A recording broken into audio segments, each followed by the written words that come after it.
CM చంద్రబాబుపై అనుచిత వ్యాఖ్యల కేసులో అంబటి రాంబాబుకు బెయిల్ వచ్చింది. అయినా అంబటి రాంబాబు జైల్లోనే ఉండనున్నారు. మరో కేసులో కోర్టు రిమాండ్ విధించడంతో అంబటి రాంబాబు జైల్లోనే ఉండనున్నారు.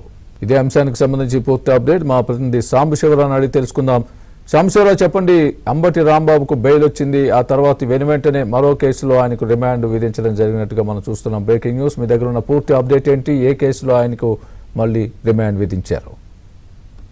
స్వామి, మాజీ మంత్రి వైసీపీ నేత అంబటి రాంబాబుకు ఓ కేసులో కొద్దిసేపటి క్రితమే గుంటూరు జిల్లా స్పెషల్ మొబైల్ కోర్టు బెయిల్ మంజూరు చేసింది. సీఎం చంద్రబాబు నాయుడు అతని కుటుంబ సభ్యులను దూషించి అసభ్య పదజాలంతో దూషించిన కేసుకు సంబంధించి నల్లబాడు పోలీస్ స్టేషన్ నమోదైన కేసులో ఇప్పటికే అరెస్ట్ అయ్యి రాజమండ్రి సెంట్రల్ జైలు రిమాండ్ ఖైదీగా ఉన్నారు. అయితే ఆ కేసులో ఈ రోజు Guntur special mobile court Ambati రాంబాబుకి బెయిల్ మంజూరు చేసింది. అయితే ఈ రోజు పట్టాభిపురం పోలీస్ స్టేషన్ లో నమోదైన కేసుకు సంబంధించి పీటీ వారెంట్ వేసి పట్టాభిపురం పోలీసు ఈ రోజు ఉదయం అంబటి రాంబాబును అదుపులో తీసుకుని గుంటూరులో ఎక్సైజ్ కోర్టులో అయితే హాజరుపరచగా అతనికి పట్టాభిపురం పోలీస్ స్టేషన్ నమోదైన కేసులో 14 రోజుల పాటు, అంటే ఈ నెల 22వ తేదీ వరకు కూడా రిమాండ్ విధించింది. ప్రస్తుతం నల్లబాడు పోలీస్ స్టేషన్ లో నమోదైన కేసులో మాత్రమే అంబటి రాంబాబుకి బెయిల్ మంజూరు కాగా, పట్టాభిపురం పోలీస్ స్టేషన్ లో పోలీసులు విధులకు ఆటంకం కలిసి పోలీసులపై కూడా దౌర్జన్యంగా ప్రవర్తించిన కేసులో అంబటి రాంబాబుకి ఈ రోజు